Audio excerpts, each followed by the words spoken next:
श्री गुरुचरित्र अध्याय 32. विधवेचा आचारधर्म. मृत विप्राला पुन्हा जिवंत केले. श्री गणेशाय नमः.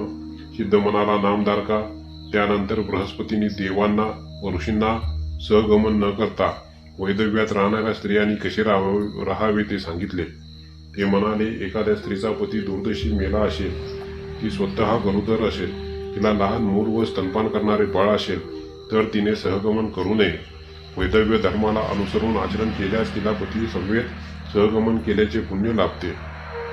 विधवा स्त्रियांनाही आपण संन्यासिनी आहोत या भावनेने जगावे. केशपतन करावे, नित्य स्नान करावे, एकभुक्त राहावे, एका धान्याचे भोजन करणे, 3 दिवस उपोषण व 4थ्या दिवशी भोजन करणे.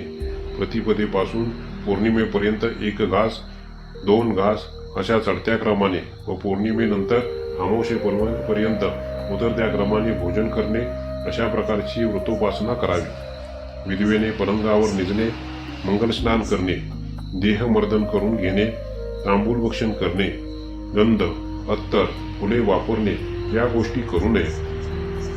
भगवत भक्ती करावी, तीर्थयात्रा करावी, व्रताचरण करावे, दानधर्म करावा, दीपाराधन करावे, ब्राह्मणांची, देवालयांची, अतिथींची, यात्रेकरूंची, भाविकांची यथाशक्ती सेवा करावी. पतिप्रित्यर्थ जलकुंभदान, घृतदान, तेलदान अशी दाने द्यावी. विधवा स्त्रियांनी अशा प्रकारे शास्त्रसंमत आचरण केले, भगवत भक्ती, व्रताचरणे व पुण्यकृत्ये केली, तर तिचा पती निजकर्माची फळे भोगत नरकात कितपत पडलेला असला तरी त्याचा उद्धार होतो. तिच्या पुण्याईने तो स्वर्गलोकी जातो. अशा प्रकारे साधूने त्या मोकमग्न ब्राह्मणीला पतिव्रता व विधवा स्त्रियांचा आचारधर्म सांगितला व पुढे म्हणाला, मुली, तू धैर्याने सहगमन कर आणि वैदव्यातील आचारधर्म पाळून कालक्रमणा कर. दोहोंची पुण्य सारखीच आहे. ती म्हणाली, यतिराज, पतीशिवाय जगणे मला शक्य नाही, मी सहगमन करणार. साधूने तिच्याकडे करुणेने पाहिले व म्हणाला, मला काळाला कोणी जिंकू शकत नाही, पण गुरुकृपेने विधिलिखित बदलू शकते एवढे मात्र खरे. सहगमन करण्यापूर्वी तू श्रीगुरूंचे दर्शन घे. साधूने तिच्या बाळीस भस्म लावले आणि 4 रुद्राक्षे देऊन म्हणाला, यातील 2 रुद्राक्षे पतीच्या गळ्यात बांध, 1 रुद्राक्ष त्याच्या दोन्ही कानात बांध.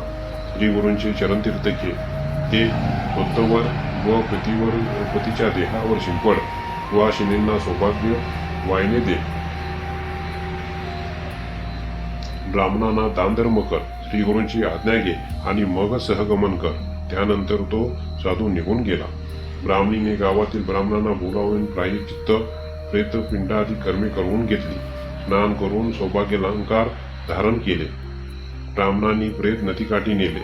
तिच्या सहगमनाचे वृत्त करताच गावातील स्त्रिया तिच्या दर्शनास आल्या. ब्राह्मणीने त्यांना सौभाग्य वाहिनी दिली. ब्राह्मणांना दानधर्म केले. लोकांनी चिता रचली. ब्राह्मणांनी लोकांना अभिवादन केले. गावाहून तिच्या समवेत आलेल्या लोकांचा निरोप घेतला. साधूने दिलेली रुद्राक्षे पतीच्या गळ्यात व कानात बांधली. मग ती श्रीगुरूंच्या दर्शनासाठी संगमाकडे निघाली. त्यावेळी तिच्याबरोबर अनेक लोक होते. मार्गी चालताना ती ब्राह्मणी श्रीगुरूंचा एकसारखा दावा करीत होती. संगमावर श्रीगुरू अस्वस्थाखाली निवांत बसले होते. ब्राह्मणीने त्यांना वंदन करताच त्यांनी सहज भावाने आशीर्वाद दिला. अष्टपुत्रा सौभाग्यवती भव हे गुण ब्राह्मणी चमकली. बरोबर आलेले ब्राह्मण गंभीर झाले. त्यांनी श्रीगुरूंना सर्व वस्तुस्थिती सांगितली. तेव्हा श्रीगुरू म्हणाले, त्या ब्राह्मणीचे सौभाग्य स्थिर आहे, तिच्या पतीला येथे घेऊन या. ते ऐकून लोकांना आश्चर्य वाटले. ते प्रेत आणण्यासाठी धावले. तोवर श्रीगुरूंची पूजा करणारे ब्राह्मण आले. त्यांनी रुद्रसूक्ताने गुरु चरणांवर अभिषेक केला. तेवढ्यात लोकांनी प्रेत आणले. ते श्रीगुरूंच्या सन्मुख ठेवून बंधनमुक्त केले. त्यावरील वस्त्रे दूर केली. श्रीगुरूंच्या आज्ञेने ब्राह्मणांनी अभिषेकाचे तीर्थ प्रेतावर प्रोक्षण केले. मग श्रीगुरूंनी प्रेताकडे अमृतमय कृपादृष्टीने पाहिले. काय आश्चर्य! तो मृत ब्राह्मण झोपेतून जागे व्हावे तसा उठून बसला. आपण नग्न आहोत हे पाहून तो उशाळला. त्याने बाजूचे वस्त्र अंगावर ओढून घेतले. समोर बसलेले यतीश्वर, आनंदाने हसून रडणारी पत्नी लोकांचा जय जयकार हे सर्व पाहून तो संभ्रमात पडला. ब्राह्मणीने त्याला घडलेला सर्व प्रकार सांगितला.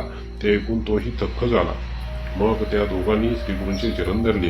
त्या दाम्पत्यांचा भक्तिभाव पाहून प्रसन्न झालेल्या श्रीगुरूंनी त्यांना सुखात आनंदात राहा, तुम्हाला सुलक्षणी आणि दीर्घायुषी असे 8 पुत्र होतील असा आशीर्वाद दिला. त्यावेळी एका ब्राह्मणाने श्रीगुरूंना विचारले, स्वामी, विधी लिखित बदलता येत नाही, मग याच्या बाबतीत ते मिथ्या कसे ठरले? श्रीगुरू त्याला म्हणाले, ही ब्राह्मणी माझ्यावर विश्वास ठेवून येथे आली होती. शरणागतांचे रक्षण करणे हे माझे ब्रीद आहे. मी ब्रह्मदेवाला विनंती करून त्याच्या पुढील जन्मातील 30 वर्षे उधार मागून घेतले आहेत. ते ऐकून लोक तटस्थ झाले. गुरुकृपेचे सामर्थ्य जाणून श्रीगुरूंचा जय जयकार करू लागले.